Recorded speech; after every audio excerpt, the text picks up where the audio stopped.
Hi, everyone. We're back today with Keenan Hickton, the men's golf coach at the University of the South, Sewanee.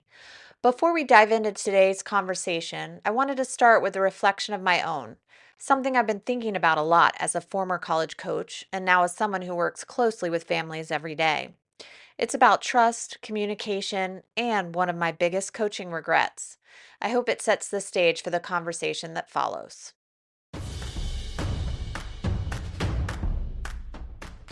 I really think what it boils down to is there's just two things. If we can have like one mantra that parents just kind of repeat in their head, it's A, trust the process. Yeah. And my players know this. I used to say this to them all the time. Trust the process and trust the coach's process. And that's actually, I'll go on a tangent real quick, but one of my biggest regrets in coaching is that I didn't do more coaching of the parents.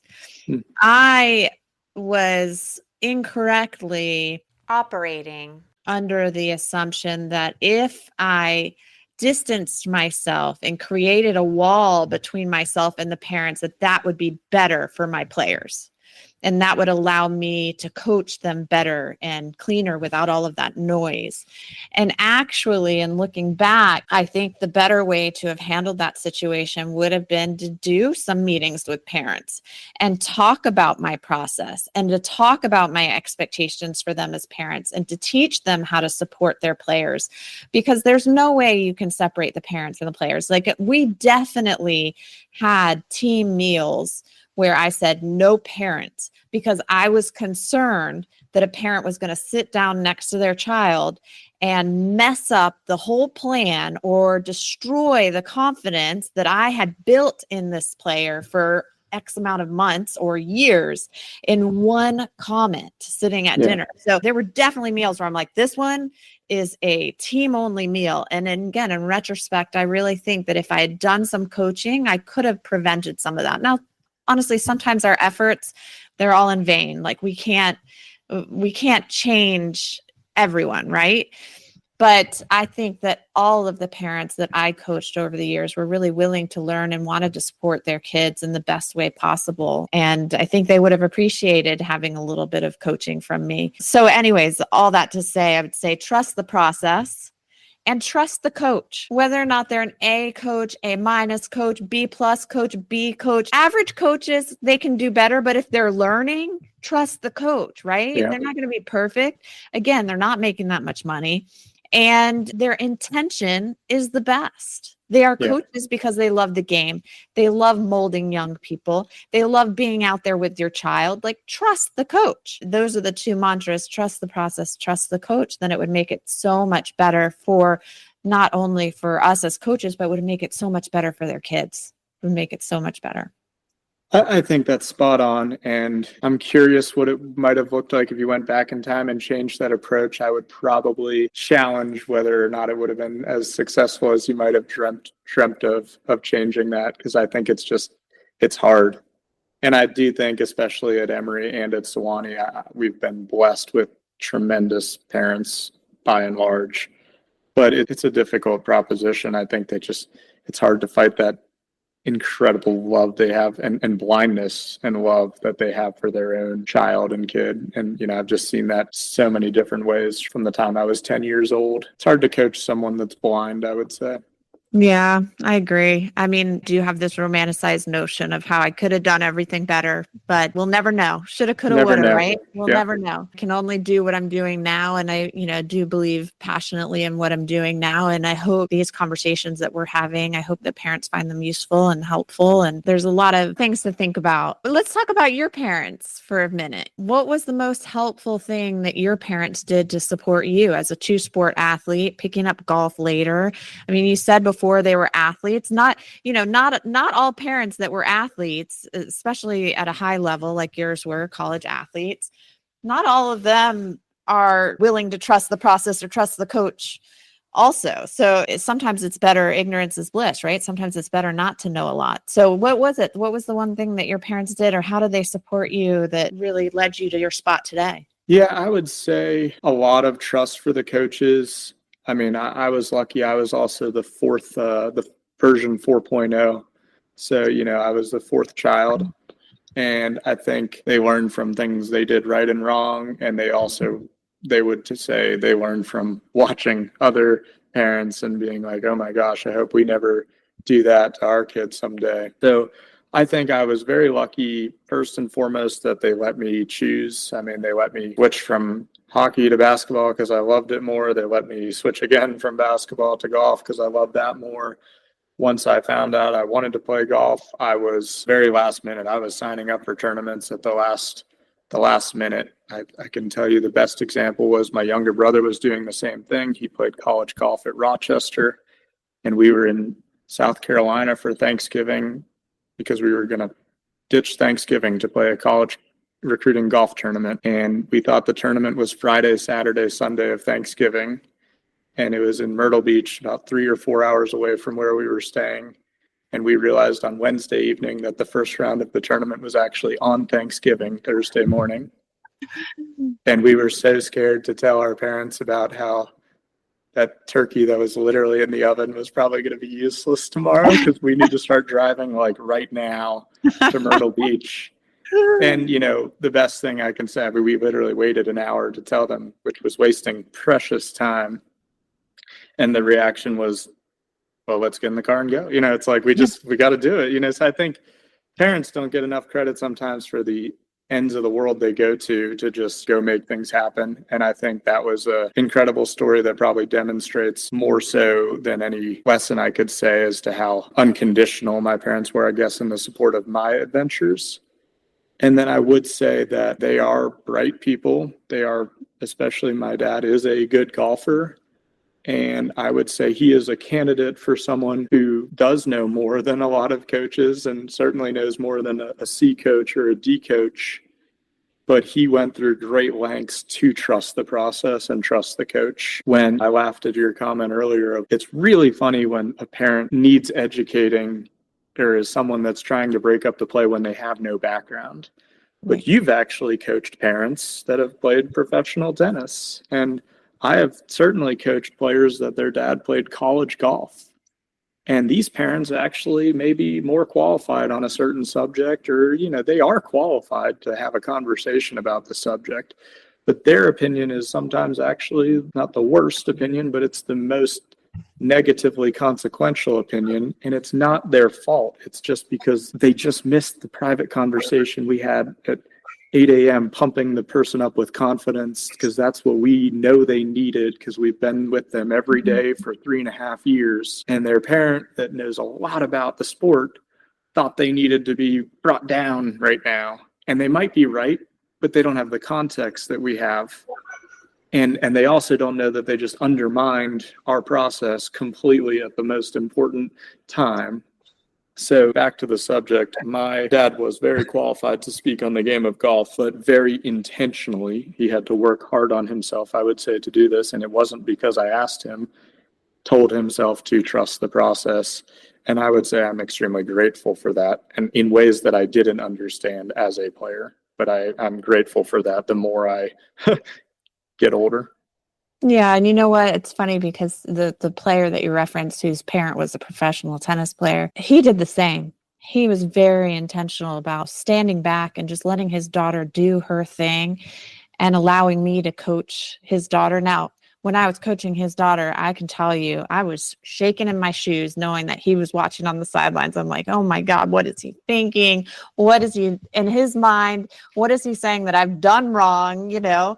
But he got it, and I appreciated that he knew that when he came to visit and watch, I believe that he knew he was just seeing a snapshot. He wasn't seeing the full picture. There's no way he could. He lived in California. We were in Atlanta. There's no way that he could have seen the whole picture. And he knew that, and he trusted me. And he trusted our process. And what it did is it ended up in a national championship for his daughter when she was a senior. And he got to sit there and watch it. And I don't know, maybe in the back of his mind, he was thinking, oh, it could have had 4 national championships if he'd done it my way. I don't know, but he never said it to me. And that's just my imposter syndrome sneaking in there and saying, what's Carl thinking? What's Carl thinking? But he was fantastic. And I think that it really takes an intentional effort out of parents that really know the game and get it to really step back and let other people coach their child and let other people mold their child and let their child thrive. So kudos to your parents and kudos to Carl too, if you Yeah. prefer. And sometimes those are the parents that get it the most because they Yeah. have played they have played sport at the highest level, and they understand the process over the result. And they understand that when they were getting coached, the last thing they need right now is one random pointer from another coach, even if it's a great random pointer. That's It's like, right. we're in a 1 hour process meeting here. The last thing I need is a random thought. Exactly. Yeah. Exactly. Yeah, it's a really good way to look at it. Well, I want to wrap things up with you. So, do you have any other thoughts on like values that parents could teach their children as they're bringing them up from being, a young golfer on the golf course to a basketball player, whatever the case may be? Any values you'd like the parents to really kind of focus on, even when they're in college? It's never too late, right? Yeah, I think awareness, like let's just dive into awareness, I suppose. And there's just so much information available about how good you are, the level you can play, what you need to work on to play at a higher level, what type of regimen you need to do to add strength, because that's the weakness you have, especially in a game like golf that is a little bit numbers based. I would just not shy away from awareness. I think some people may just not know that yet. They may not have the background we have in sport, but some people also might avoid awareness as a way of trying to encourage their kid to be the best they can be 24/7. But I would just say dive into awareness and understand that, okay, my kid is 15 or 16 years old and they are likely not on track to play in the NBA someday, but they love the game of golf. And they actually just beat someone that's going to go play at Notre Dame or Liberty or Penn State. So maybe they do have a chance of this. And then the next step of that level of awareness is, okay, well, we do know that it's really helpful to get better at a sport to actually play the sport. So now let's have the awareness that playing golf at Emory might be a really tremendous opportunity, because playing golf at Davidson or Georgetown might be overwhelming at year one. And then you get to play in every single event at Emory and actually grow as a competitor and a player because you have these experiences. You have the opportunity to compete, to shoot the ball, to play the number one player on the other team. And then, again, you could double down on awareness 10 different ways, but okay, I just finished my freshman season of college and I was the 9th best player. Let's be aware of that. Let's not lie to ourselves about that. Let's double down on awareness. And then if we don't like that result that we just got after a year, can we change the process to achieve a different result next year? Can we be realistic with our goal to be the 4th best player next year? Or are we just going to be unaware and say, I want to be the best player, even though that's completely unrealistic? So I would say there is so much information available online, especially in numbers-based sports.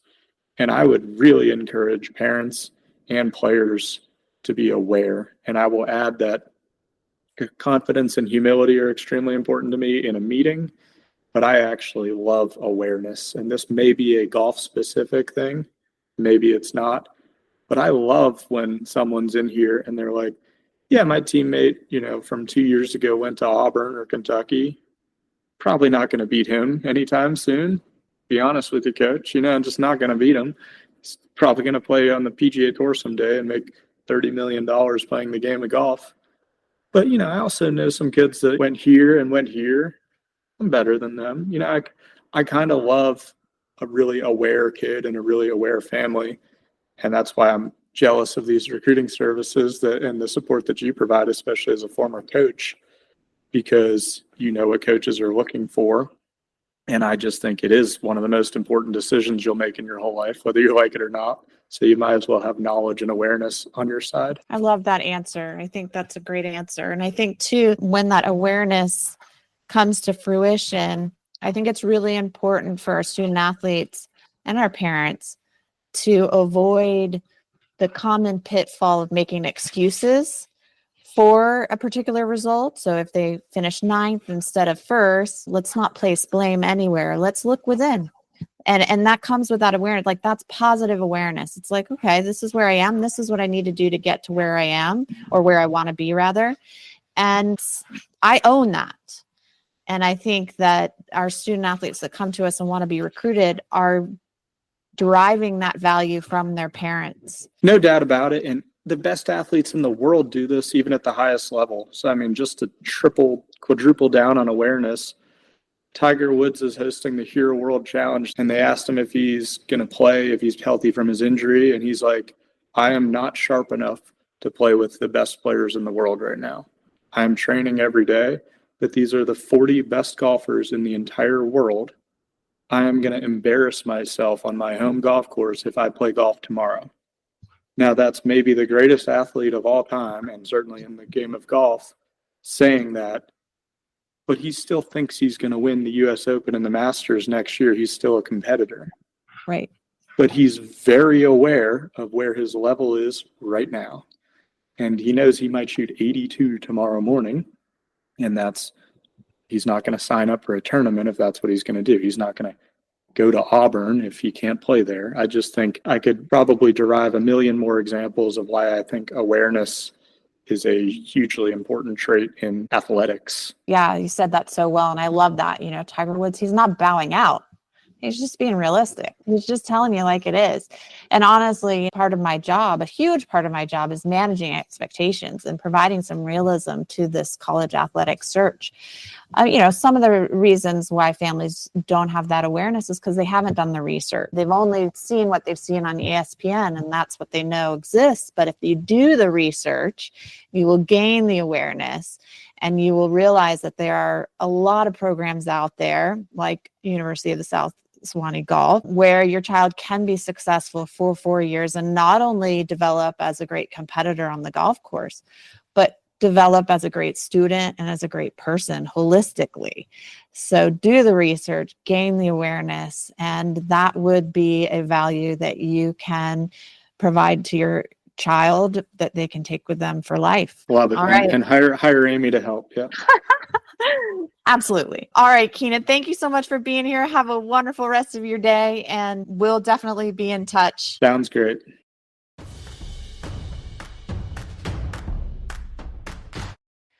Well, if there's one message to take from today's conversation, it's this: awareness and trust go hand in hand when it comes to supporting young athletes.